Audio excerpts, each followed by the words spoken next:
r/ProRevenge. HOA member doesn't know the rules as well as he thinks. Obligatory on mobile, and while English is my first language, I suck at it.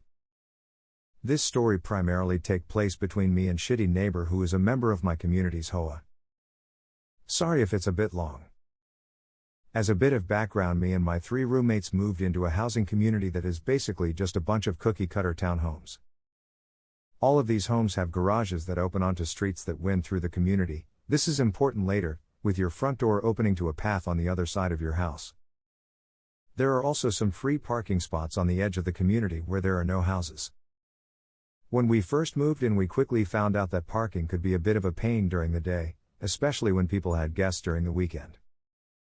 Now my roommates and I admittedly have more cars than the average family. Because we usually have to commute for work, we each have one.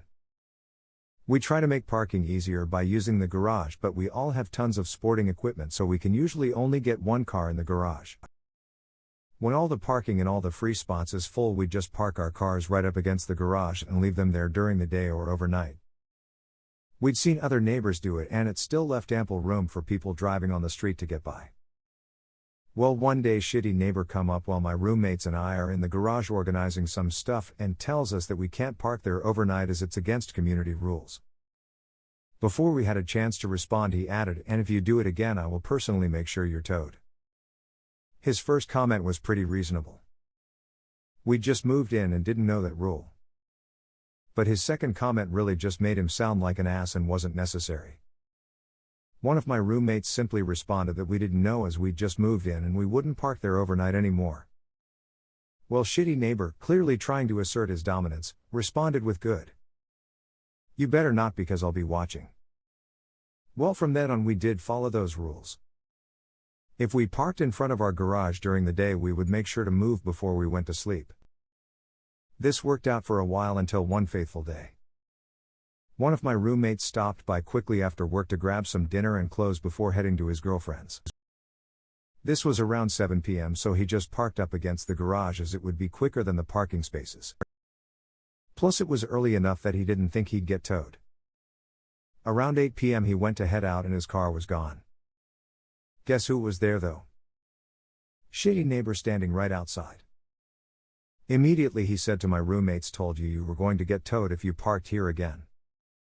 SN and my roommate argued for a bit before my roommate came back inside and calls the car lot. Well, it ends up they're closed, so he'll have to get his car in the morning. The kicker? They're going to charge him an overnight fee. All in all, it comes out to $500, which isn't a small amount of money for us. This neighbor has been an ass to us since we moved in, and even though it wasn't my car that was towed, I took this personally. To make sure we didn't get towed again, we decided to read the community rules, and lo and behold, we found out that the street in front of the garage is actually considered a fire lane and no one is supposed to park there at any point during the day. Between shitty neighbor treating us like shit and the fact that we could get him yelling at his wife every night, not a big detail to the story, but just wanted to say to add to my point that this guy just sucked, I start to plan my revenge. Since quarantine started, I've been able to work from home and my desk conveniently looks out onto the street between the houses. This means that I can clearly see shitty neighbor's garage. I start to take notice of when he parks his car out in front of his garage. For about 2 weeks I noticed that he would come home around 1 p.m. and leave again at 2 p.m. On the 3rd week I decided I would begin the revenge. On Monday, true to his schedule, he stopped by around 1. After about 10 minutes I gave the tow company a call and said that he was parked in the fire lane and if they could come and remove his car. 20 minutes later a tow truck rolled up, hooked his car up, and towed it off. About 15 minutes later shitty neighbor came out and I could hear him start to yell back into his house, presumably at his wife. He then left and didn't come back until later that evening after he'd gotten his car. Now it was funny to do this and I made sure to send snaps to my roommates who don't work from home, but I wasn't done yet. See, this jackass apparently didn't learn the first time because literally the next day he parks in front of his garage again. What do I do? Well, the exact same thing as the day before, of course. Again, SN come out, realizes his car is gone, yells at his wife and then goes to get it. Now after this time he is a bit smarter and parks in an actual spot before going in to get his lunch or whatever it is he does there midday. He does this for about 2 weeks before he decides that it's okay to park in front of his garage again. Will, who is still sitting at their desk every day and notices this immediately? Will, me of course. And being the concerned resident that I am, I immediately call the tow company and off his car goes again. And again this is met with yelling. I wish that this had a more satisfying ending, but after this third time I decided I would stop because I genuinely felt bad for his wife, who he seemed to do most of the yelling at as if it was her fault that he was a dumbass.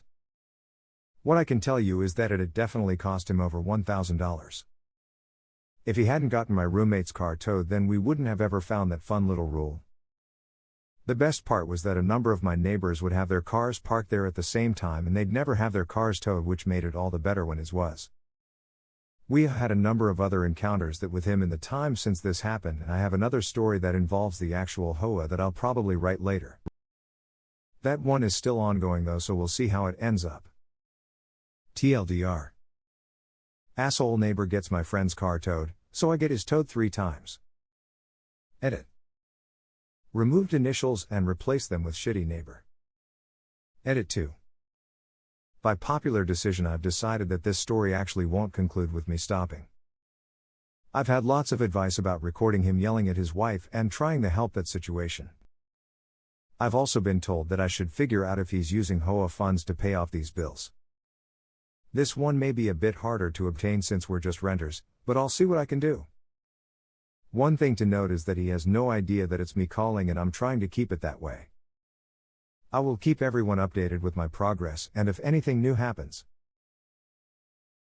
A response to the post. You should cross-post this to r/fuckhoa. I bet some folks there would get a kick out of it. OP's response to this comment. Thanks for the advice. I didn't know that was a community, but I'll definitely be joining that now. A response to the post. Well done. Golf clap. A response to the post. Only 3-1. I would have kept it up, maybe his wife would have gotten tired of his shit. OP's response to this comment. Honestly, if the wife was a shitty person too, I would have. Every time I've seen her she's always been very sweet, so I felt really bad. Hopefully she leaves him soon though. A response to the post.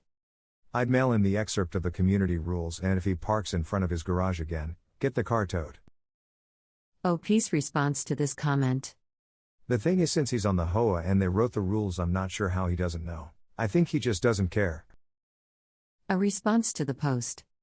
If the guy was an HOA board member, he probably had the HOA pay the fees to get his car back each time. OP's response to this comment. I hope not, but I honestly wouldn't doubt it. If he can't follow his own rules, he shouldn't be on the board.